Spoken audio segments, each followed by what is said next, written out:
Brilliant. Thanks very much, Cathy. All right, thank you very much. So, hi everyone. Yeah, what I'm going to do today is quite a sort of practical talk. I'm going to talk about what I actually did to get my class outside into gardens, working together outdoors. And then I'm going to widen it out a little bit to what you might want to do, because I assume the reason you're here is because you're interested in teaching outside yourself. And so I'm going to leave plenty of time for sort of some do's and don'ts, and then any questions at the end in case you're interested in taking this further and doing something similar yourself.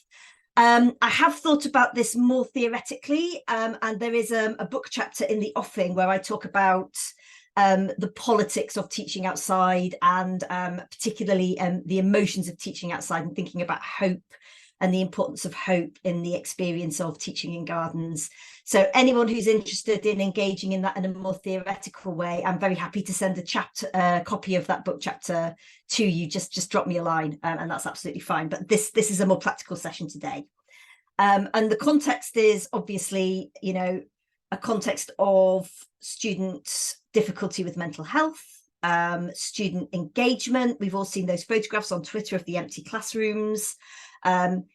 Grief and eco-anxiety as students really think about the context of the climate crisis and the biodiversity crisis. And so an overarching sort of aim of my module and my teaching this year, as we returned at UCL for really the first time this autumn to fully in-person teaching, was to create opportunities for students to be engaged with and to love the natural world around them, including in cities, including in London where I'm teaching, and enable them to develop a kind of practical and hopeful approach to defending it. So that's kind of the starting point. That's where I was coming from. So this was the class I'm going to talk about was a level 6 class, which so mainly final year undergraduate students. 40 students took the class, and it was an elective, which means that the students chose to take the class. And so I kind of thought at the beginning that probably students that opted to take a politics of nature class, even though they're students that are currently studying in London, I kind of assumed that they would know something about nature. That turned out not to be true. So I was a little bit worried that I might have kind of twitchers in the class, people that would know the English and Latin name of every bird and every plant and so on. That was actually not the case at all. Most of the students took the class just on spec, or because they already knew me, or because it was recommended by a friend, or because it worked out that way for their timetable. So I ended up with a class full of students, quite diverse students. It's a London university, so we get lots of international students. We also get commuter students from London who are very ethnically mixed and diverse in other ways as well, and other UK students, exactly as you probably get too, that you might expect. But not students who were particularly united at the start by a love of nature or the natural world. We did 3 classes in total outside, and that's what I'm going to talk about today. We also did 6 classes inside in a room with absolutely no natural light. So my joke has been that UCL is trying to really be fair in the way it distributes natural light to students. We also did a class in the object-based learning lab of UCL with UCL's amazing art collection. And if you're interested in that, I have actually written about my work teaching in art galleries in Ray's Student Engagement in Higher Education journal. So if you Google me, you can find out more about that, or feel free to ask anytime. The point of this particular class was for students to learn over 10 weeks about the politics of why the natural world looks the way it does, and why we tell the stories about it we do, and what the political implications of those stories are. The assessment was a portfolio, so I expected them to be writing every week in quite a personal and reflexive way about their own relationship with the natural world. So I was asking them to be outside, to be aware of the natural world around them, as they were learning, as they were reading, and to link their everyday embodied experience of the natural world to the module readings and the other materials that we were engaging with, on screens and on paper and so on. The nice thing about portfolio assessment is, right, this is not my first rodeo, people. So I got them to tick a box to say that it would be all right for me to use their writing in their portfolios as kind of data so that I could do events like this and talk about the experience. I'm happy to say that every single student did tick that box, which means that I've got quite a lot of information about how they experienced the class and what they were feeling and how that experience evolved over time. Okay. So, oh, what's happened with my slide here? That looks absolutely fine on my other screen. I don't know why that's happened. Apologies. Anyway, I'll just talk you through it. So, why did we go to gardens? So, the module was about nature, is the history of gardens, the history of gardening, the history of people's relationship with plants and that kind of intimate act of gardening, what the politics of gardens have been. So gardens have been, you know, you may not know this, you may, I don't know who we've got in the room, but gardens have been very deeply intertwined and linked with world politics in all sorts of ways. So we learned about that. That was very much part of the curriculum. It was part of our reading. We also thought about gardens as kind of, you know, you garden as an act of faith in the future. If you plant a bulb in December, you're kind of saying, I am still going to be here next spring when that bulb comes up. And I believe that the bulb will come up. I believe that that process is still going to take place. So Ted Hughes writes about the return of the swifts every year as being proof that the world is still working. And I think every year now, in the midst of climate crisis, when I see the swifts come back, I think of that. But bulbs are different, because bulbs are about planting our own hope and our own faith in the future, doing that, taking that step of having faith in the future. And so we talked a lot about that in the context of how they are feeling about their futures, which is often really quite bleak.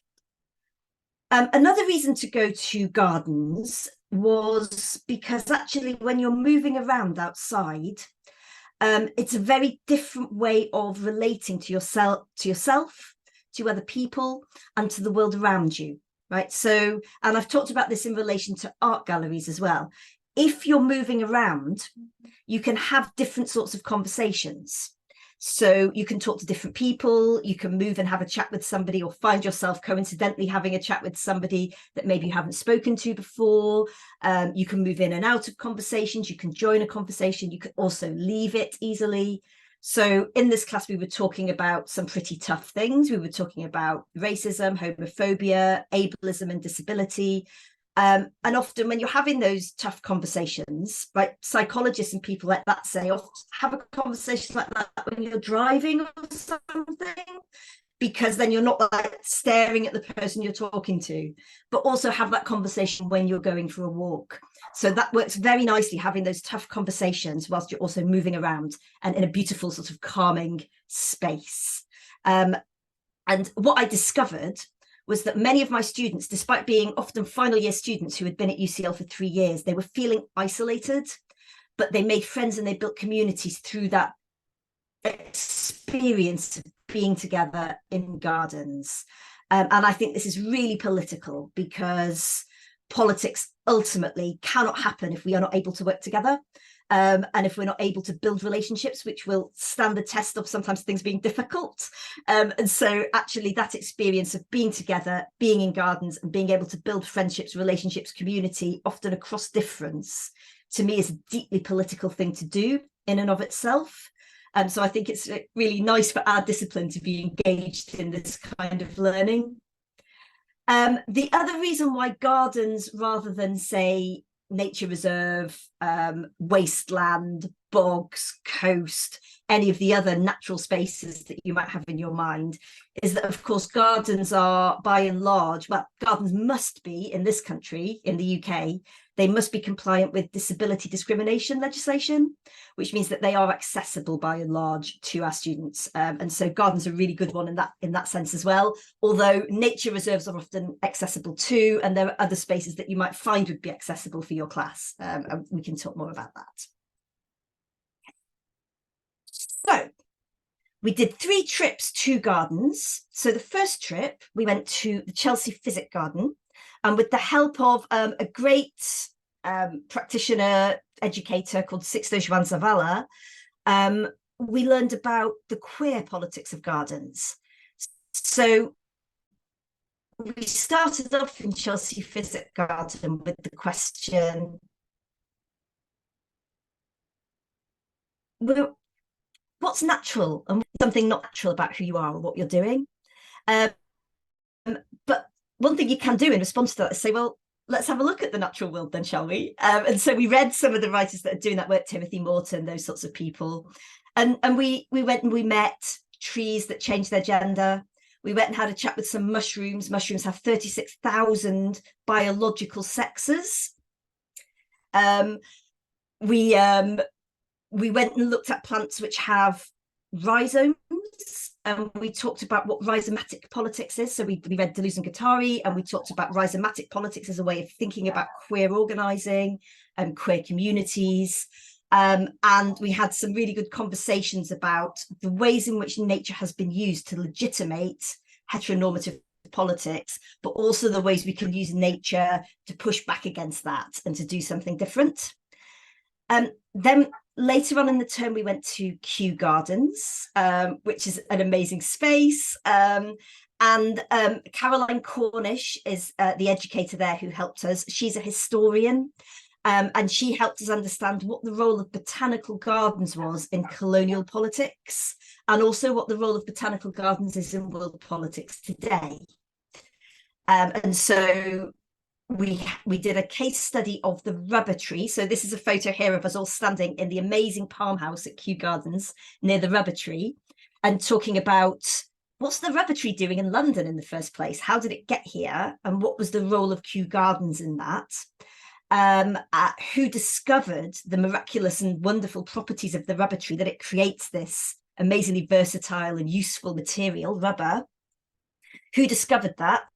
Clue, wasn't white people, right? And then how was Kew Gardens involved in taking the seeds of the rubber tree, bringing them to London, the colonial centre, the metropolitan centre, and then spreading them around, figuring out how they grow, what they need to grow, and then enabling them to grow in plantations in different parts of the world where the rubber tree doesn't come from, and what the impact was on local people, on the people who were enslaved or indentured to take care of those trees, and on local biodiversity, right? The native plants of those places.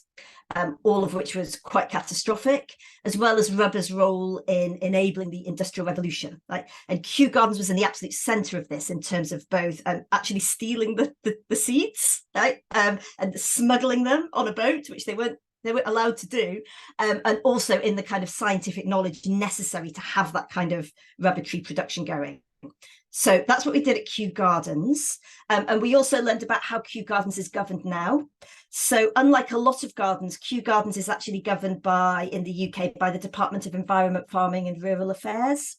And Caroline shared with us a letter they had from the civil service department that governs them, asking them not to decolonise, not to focus on science rather than on decolonisation, and talking about the colonial history of Kew Gardens, which was really shocking to our students, and I think is part of the kind of the tone in which our government is operating at the moment. And one of the students wrote a brilliant letter as part of her assessment to the director of Kew Gardens, saying, you know, you do need to decolonise, and here's why it matters, and this is what it would mean to communities like mine. She was from a Bangladeshi background in East London. Okay, and then finally, right towards the end of term, we went to the UCL Institute of Education Garden, which is a community garden run by a brilliant woman called Susan McGrath, who's a gardener and a member of staff at the UCL Institute of Education. She does lots of workshops. She teaches people how to garden. And the way she gardens is by allowing nature to have the upper hand. So she has a pond. She doesn't really differentiate between ornamental plants and weeds. She just likes plants that look nice. If that's a dandelion, that's great. She really encourages wildlife. So in her garden, they get bats and they get kestrels right in the centre of London. And in that garden, we did some gardening together. So we had hoped to plant some bulbs, but it was nature always has other ideas. it was so cold that day, the ground was frozen. So we couldn't plant the bulbs as intended. So instead we propagated some baby spider plants. And lots of us, so me and the students are still sharing our pictures of those baby spider plants as they grow into big spider plants. And maybe our class will even have grandchildren spider plants soon of its own. Yeah, so a range of different outdoor experiences. We wouldn't have had to have done all of them. They were each really valuable in their own, for their own sake. But the fact that we were doing this quite a lot and we were outside a lot was also a really lovely thing that we did as part of the class. Okay. Oh, these slides have gone funny on this screen. Never mind, I can read it to you. So I'm going to tell you a bit about what the students said about being outside in gardens. So this is a nice quote. So learning in the garden allowed me to directly connect academic theory with the material world. Students are usually asked to understand their subject of study whilst being spatially detached, but being outside enables information to be processed by your body. So this student is getting a sense that thought is not something that just sort of happens in your head in a kind of totally disembodied way. Thinking also involves movement, relationship, being together with other people, and so on, right? And lots of students said similar sorts of things, that actually the physical act of being in a garden, being outside, helped them to learn because it enabled them to connect abstract ideas to something concrete in the real world, right? Books are also the real world, but you know what I mean. Then the other thing that really mattered to students, as I briefly said before, was the fact that being together in gardens enabled them to make friends. And this was the COVID year. So this was the year that was hit the hardest by COVID. But even so, I had third year students saying to me, this class was the first time at university that I made a friend, which it's just horrifying. And this student says, you know, these classrooms that we have where we all have seats facing forwards, facing the professor, it's tough to make friends in those environments. Whereas being on a field trip, traveling to and fro from the different gardens on public transport, it added a spark of friendship. It added a spark of, I think this is a word she's made up, camaraderie, but I really like it. That kind of the political camaraderie of being comrades together, something like that. And students talked a lot about how they'd made friends through the class. They talked a lot about how they had built community through the class, including learning community. So they were giving each other feedback on their work. They were talking about the class out of hours. They organised themselves social events to be together outside of class, just to be in each other's company, often outdoors. Some students took a trip together to Scotland to enjoy the outdoors there, which was really nice. They also talked about making relationships outside the class through love of the natural world.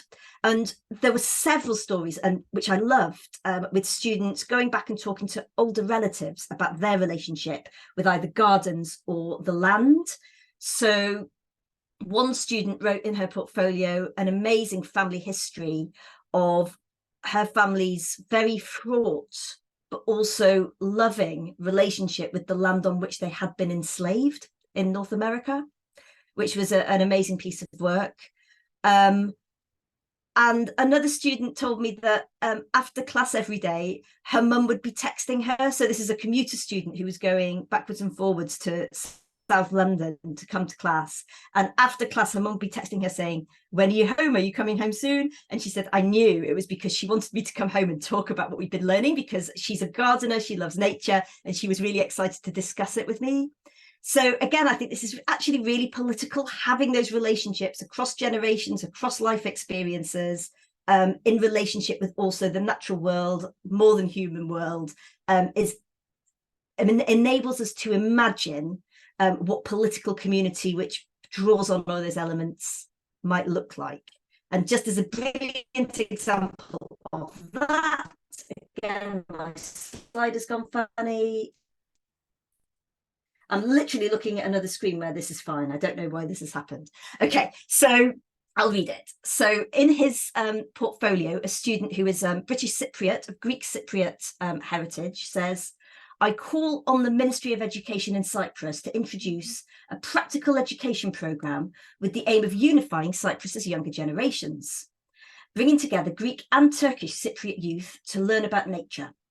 The programme seeks to form an emotional connection between the attendees and nature, and the programme will promote a cooperative future that prioritises social unity and environmental protection. So this student is intuiting from the work we've done together in class, right, gardening together and being together in gardens, that something important happens in those spaces. And he's extrapolating out from that, like, how could that play out in even more difficult situations? How could that play out in a situation not just of diversity, but also of difference and even conflict?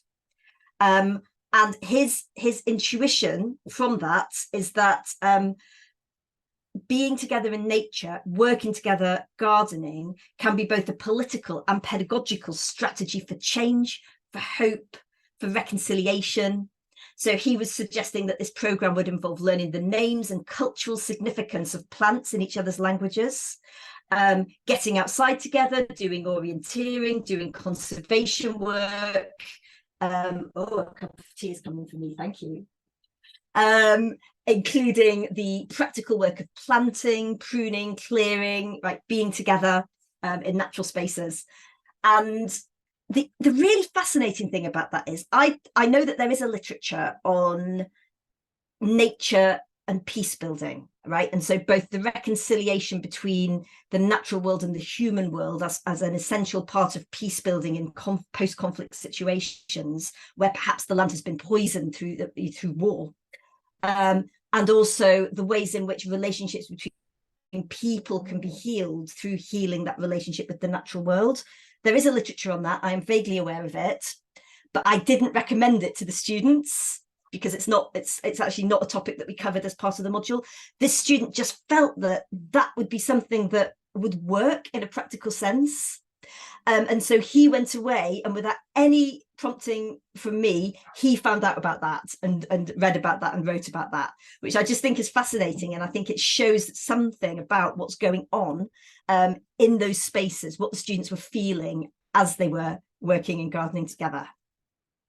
So what I learned from this class was not necessarily what I started out expecting, which is that a sense of hope, a sense that the future could bring good things for us, could be all right, doesn't have to end in apocalypse. It's the idea of hope, the idea of belonging, right? This is a class where I fit in, where I can make friends, and community, right? All working together on a common project. These things are inseparable, right? These things come together. That all of these things are necessary for political engagement with the climate and biodiversity crises, and that outdoor learning can bring all those things together, can promote all of those three good things. Okay, so hopefully I've convinced you of that.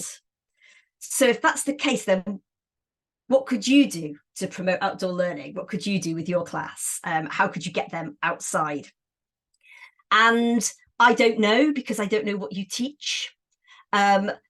So I think the first thing is probably to sort of take a minute to think, what do you teach and how is that related to nature, right? So, for example, do you use concepts from nature in your teaching, right? So if you teach about rhizomatic politics, if you use Deleuze Guattari, well, you can go outside and look at an actual rhizome, yeah, for example.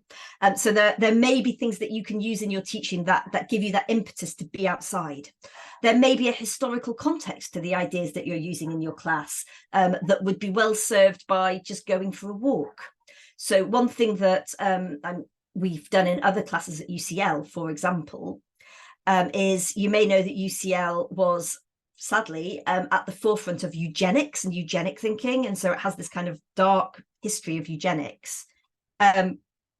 And one of my colleagues, Subhadra Das, has designed a walk where you can walk around UCL and find out more about that history and have that difficult conversation about the, eugenics and what that meant and what it still means today, but whilst walking, right? So working together, having those difficult conversations in spaces where you can move in and out of the difficulty and so on. So we also have colleagues in my economics department who do a sort of a history of economics walk, right? Thinking about Marx and Adam Smith and all these kinds of people whilst walking. So there are undoubtedly things you can do with your class that would take you outdoors. Once you've sort of thought about what you might like to address, which class, which topic you might be able to do outdoors, and, you know, do think broadly and widely and creatively about it, just have a think about which outdoor spaces are relevant. And if it is a garden or a public space, do you know or can you get to know anyone that's working in that area? Right. So I knew I was interested in, so I'm interested in queer theory anyway. I was able to talk to my students and recommend readings and things on queer theory. But there is somebody who I knew who was specifically working on queer botany who could come along to our tour of Chelsea Physic Garden and talk with my students about that and work with them. And often people, either for a small fee or if they're working for a public body for free, will work with your students, talk with your students about those things and really enrich your class by bringing more voices and more expertise in. And very often smaller gardens are really, really excited if you want to come, and they will offer some staff time and entry to the garden for free. So these things are always worth thinking about. Parks are usually free as well. And the final thing to think about is, like, what time of day do you teach? So I teach in the autumn term. By the end of term, it's dark at 3 o'clock. And so outdoor learning, I had to be really, really careful about when my class was timetabled. But if your class is timetabled and you can't do anything about it outside the hours of daylight, is this something you could do extracurricular? Or is this something where actually this is so central to what you're teaching that you want to make sure you are timetabled at a time of day where you can teach outside? Right. So these are some considerations to bear in mind. And so a few do's and don'ts, again, for you to think about. So I would very much suggest, before you take your class outside, that you go to the space first, and have a really good look around yourself. And what I did, for what it's worth, is the summer before, I did a trial run. So I sent a message around to all the students in the department and I said, I'm going to be doing a trial run of my class next year in Kew Gardens. If you want to come, it's free. You just have to get yourself there. I just want some guinea pigs that will be part of it with me. And loads of people came, approximately as many staff as students wanted to come for understandable reasons. And we did a trial run, which meant that we were aware of things like the timing, the logistics, the things that could go wrong, the things that we might not have thought of. And so I would definitely recommend that. Although that said, nature changes every single day. So you have to be flexible, right? You have to be able to think on your feet. So one thing that happened at Chelsea Physic Garden was I found a fern with some spores on it so I could show them about fern reproduction, because that was what we were interested in. And by the time I went back, couldn't find the fern, the spores had gone, right? It was, so I just had to figure something else out on my feet. So knowing the space is really useful, because you want to minimize that as much as possible in case you don't find the thing you're looking for. But also, as in when your slides go funny, sometimes we just have to cope with these things, and that's also fine. You will probably, if you want to take your class outside, your department will probably ask you to do a risk assessment. And at that point, everybody goes, oh no, in that case I'm not going to do it, then I've got to do a risk assessment. Oh, right. And that is true. It's boring to do a risk assessment, and if you treat it as a box ticking exercise, you're going to hate it. But actually, doing a risk assessment is quite a useful thing, because it is an unusual thing for you and students to be outside. They may feel a little bit anxious about it. You may feel a little bit anxious about it. And actually taking a minute to look around that space and think to yourself, are there risks here, is really useful for you. So, you may notice some low-hanging branches because you're looking for risks. And then you can write on your risk assessment form, there are low-hanging branches. I will warn the students about it. It will be fine, right?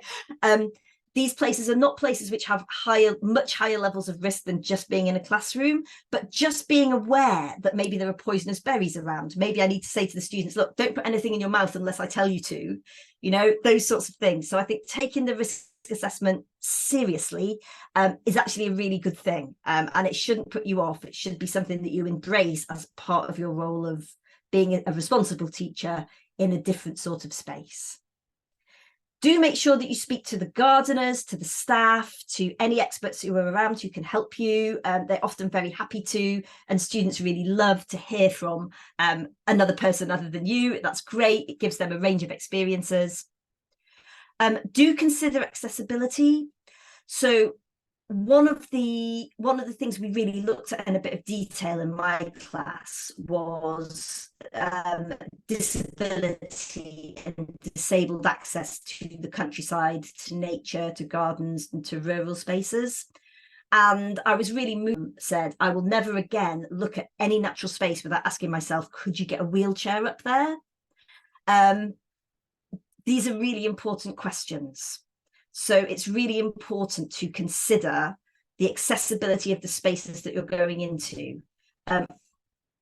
I don't mind saying it, I am somebody who inhabits a slightly larger body. I don't particularly want to be walking up a hill, huffing and puffing in front of other people, right? So, I kept my garden visits on the flat, right? These things, just have a think about it and have a think about who you've got in your class when you plan your activities. The other thing to consider in terms of accessibility is financial accessibility. So all the gardens we went to were in London. At a pinch, 2 of them would be walking distance to UCL. 1 of them was at UCL. But for the gardens that weren't at UCL, we paid the students fares. They don't think about it. But I didn't want that to be a reason for anybody not to be able to go. So the gardens let us in for free, but obviously we would have paid their entry if that had been necessary, and they undoubtedly would do a discount for a bulk booking. But for things like fares, just think about making sure that every student that wants to attend can attend. Yeah. I would strongly suggest thinking about activities that you can do in gardens.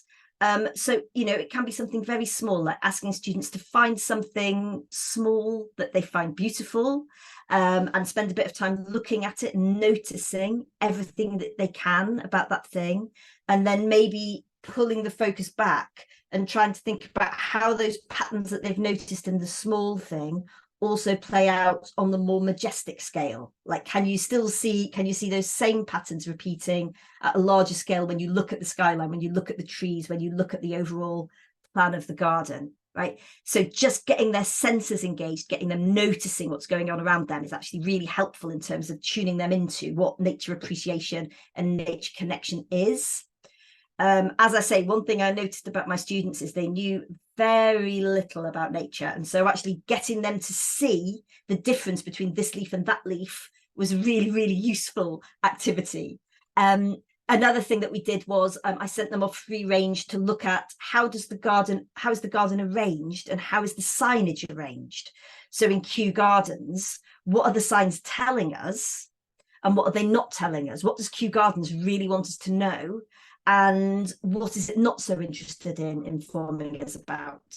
And as a matter of fact, in Kew Gardens, the signage is all about the usefulness of the plants and the role of botanical gardens in understanding and promoting scientific knowledge of plants.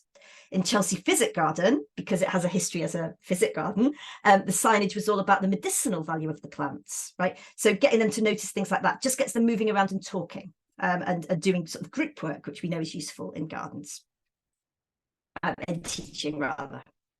Yeah. And then the corollary of all of this is, don't assume students know anything. That's been my experience anyway. So literally, I said to my group of students, I will meet you by that silver birch over there in 5 minutes.